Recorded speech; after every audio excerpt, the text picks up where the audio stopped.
Dear friends, வணக்கம். நான் உங்கள் டாக்டர் அறிவழன் பேசுகிறேன், உங்கள் ஜென்ரல் இன்சூரன்ஸ் கன்சல்டன்ட். இன்றைக்கி நம்ம என்ன பார்க்க போகிறோன்னா, மைக்ரேஷன்.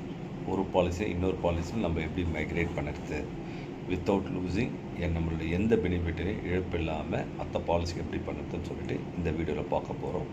இதில் மெயினாக பார்த்தீங்கன்னாக்கா எல்லா பாலிசியும் மைக்ரேட் பண்ண முடியாது. ஒன்லி பார்த்தீங்கன்னாக்கா family floater or group health insurance policy.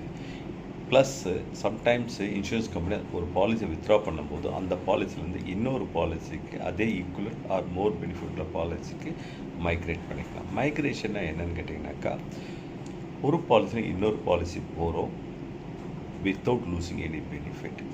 இப்போ ஃபேமிலி ஃப்ளோட்டரில் ஒரு பையன் கவர் பண்ணியிருக்காரு, அவர் சட்டன் மேரேஜ் ஆகிப்போச்சு, அப்போ அவர் அந்த பாலிசியில் இருக்க முடியாது. அதே மாதிரி ஒரு சில பெனிஃபிட்ஸ், மெட்டர்னிட்டி பெனிஃபிட்ஸ் வேணும், தனியாக போடணும், போய் தான் தீரணும். அந்த மாதிரி சர்க்கம்டன்ஸில் ஒரு படிக்கிற பையன் திடீர் வேலை கட்சி போயிட்டான், இல்லை ஒரு பொண்ணு கல்யாணம் ஆகி போயிடுச்சு. ஸோ அவங்க இண்டிபெண்ட் ஆகும்போது அந்த பாலிசியில் கவர் பண்ணணும். பிகாஸ் நம்ம பாலிசி வெறும் டிபெண்ட் மட்டும் தான் கவர் பண்ணோம்.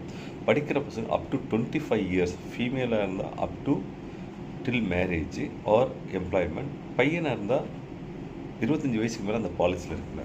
அப்போ என்ன பண்ணணும், அந்த பையனை இன்னொரு பாலிசிக்கு தனிப்பட்ட ஒரு தனி பாலிசி அவன் பேரில் எடுக்கணும். அப்போ எடுக்கும்போது அவனுக்கு எல்லா பெனிஃபிட்டும் கிடைக்கும் போது இந்த மைக்ரேஷன் ஆப்ஷனை நீங்கள் யூஸ் பண்ணோம்னா நம்ம எல்லாருமே அவனுக்கு அந்த பெனிஃபிட் எல்லாமே கிடைக்கும்.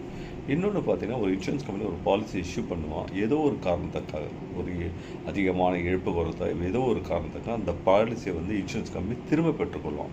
அதை மாதிரி சர்க்கம்டான்சஸில் என்ன பண்ணுவாங்க, இன்சூரன்ஸ் கம்பெனி அதே மாதிரி பெனிஃபிட் உள்ள பாலிசியை உங்களுக்கு ஆஃபர் பண்ணுவான். நீங்கள் எடுத்துக்கலாம், எடுக்காமல், that is up to you. அப்போ நீங்கள் எடுக்கிற பட்சத்தில் உங்களுக்கு எல்லா பெனிஃபிட் நீங்கள் இது வரைக்கும் ஏர்ன் பண்ணி வச்ச நோ குமுலேட்டிவ் போனஸ்ஸு, அதான் நோ கிளைம் போனஸ்ன்னு சொல்லுவோம். அதுக்கப்புறம் பார்த்தீங்கன்னாக்கா இந்த வெயிட்டிங் பீரியட் எக்ஸப்ஷன், நீங்கள் ஏற்கனவே 5 வருஷம் பாலிசி எடுத்தீங்கன்னாக்கா புதுசாக உங்களுக்கு வெயிட்டிங் பீரியட்லாம் வராது. உங்கள் குரூப் டிஸ்கவுண்ட் என்னென்ன இருக்கோ எல்லாமே உங்களுக்கு கிடைச்சிரும். ஸோ புது பாலிசியில் போய் நீங்கள் ஐக்க வேண்டாம் வித்தவுட் லூசிங் எனி பீரியட். இந்த மைக்ரேஷனுக்கு நீங்கள் ஒரு அப்ளிகேஷன் கொடுத்தா ஏற்கனவே மூவ் ஆகணும். ஆனால் அதே டைமில் மைக்ரேஷன் இன்சூரன்ஸ் கம்பெனியே பண்ணதுன்னா உங்களுக்கு ஒரு 30 நாள் நோட்டீஸ் கொடுப்பாங்க, இந்த பாலிசியை க்ளோஸ் பண்ணுறாங்க. சம்டைம்ஸ் 90 டேஸ் நோட்டீஸ் கூட கொடுப்பாங்க. அப்போது நீங்கள் அந்த பாலிசி மைக்ரேட் பண்ணிக்கலாம். வீடியோ பிடிச்சிருந்தால் ஒரு லைக் கொடுங்க, கண்டிப்பாக சப்ஸ்கிரைப் பண்ணுங்கள். இன்னும் நிறைய விஷயம் இருக்குது ஹெல்த் இன்சூரன்ஸ். இன்றைக்கி தேவை நம்மளுக்கு ஹெல்த் இன்சூரன்ஸ், அதை பற்றி இன்னும் டீட்டெயிலாக 1 by 1 ரொம்ப சிம்பிளாக பார்க்கலாம். Thanks friends, please subscribe, please like my channel. Thanks lot.